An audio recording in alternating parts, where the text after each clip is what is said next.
Doctor Babu Jagjivan Ram ದೇಶಕ್ಕಾಗಿ ಸಮಾನತೆಗಾಗಿ ಹೋರಾಡಿದ ಮಹಾನ್ ಮೇಧಾವಿ ಎಂದು ಉಪವಿಭಾಗಾಧಿಕಾರಿ ಶ್ವೇತಾ ಬೀಡ್ಕರ್ ಅವರು ಹೇಳಿದ್ದಾರೆ.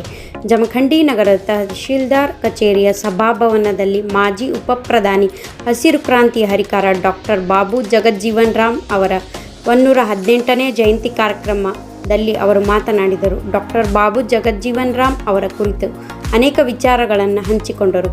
ತಾಲೂಕಾಡಳಿತ, ತಾಲೂಕ್ ಪಂಚಾಯತ್, ಸಮಾಜ ಕಲ್ಯಾಣ ಇಲಾಖೆ ಹಾಗೂ ನಗರಸಭೆ ಇವರ ಸಂಯುಕ್ತ ಆಶ್ರಯದಲ್ಲಿ ಜಯಂತಿ ಕಾರ್ಯಕ್ರಮ ಶ್ರದ್ಧಾ ಭಕ್ತಿಗಳಿಂದ ಜರುಗಿತು. ಶಾಸಕ ಜಗದೀಶ್ ಕುಡಗುಂಟಿ, ಮಾಜಿ ಶಾಸಕ ಆನಂದ್ ನ್ಯಾಮಗೌಡ್, ನಗರಸಭೆ ಅಧ್ಯಕ್ಷ ಪರಮಾನಂದ್ ಗೌರೋಜಿ, ನಗರ ಯೋಜನೆ ಪ್ರಾಧಿಕಾರ ಅಧ್ಯಕ್ಷ ಅನ್ವರ್ ಮೋಮಿನ್, ಉಪವಿಭಾಗಾಧಿಕಾರಿ ಶ್ವೇತಾ ಬೀಡ್ಕರ್, ತಹಶೀಲ್ದಾರ್ ಸದಾಶಿವ್ ಮುಕ್ಕೋಜಿ ಸೇರಿದಂತೆ ಗಣ್ಯರು ಡಾಕ್ಟರ್ ಬಾಬು ಜಗಜ್ಜೀವನ್ ರಾಮ್ ಅವರ ಭಾವಚಿತ್ರಕ್ಕೆ ಪೂಜೆ ಸಲ್ಲಿಸಿ ಗೌರವ ಸಮರ್ಪಿಸಿದರು. ಕಾರ್ಯಕ್ರಮದಲ್ಲಿ ವಿವಿಧ ಇಲಾಖೆಗಳ ಅಧಿಕಾರಿಗಳು ಹಾಗೂ ಸ್ಥಳೀಯ ಮುಖಂಡರು ಉಪಸ್ಥಿತರಿದ್ದರು. ಸಂಪಾದಕರು ರಾಜು ಪೋತ್ರಾಜ್, ಜಮಖಂಡಿ.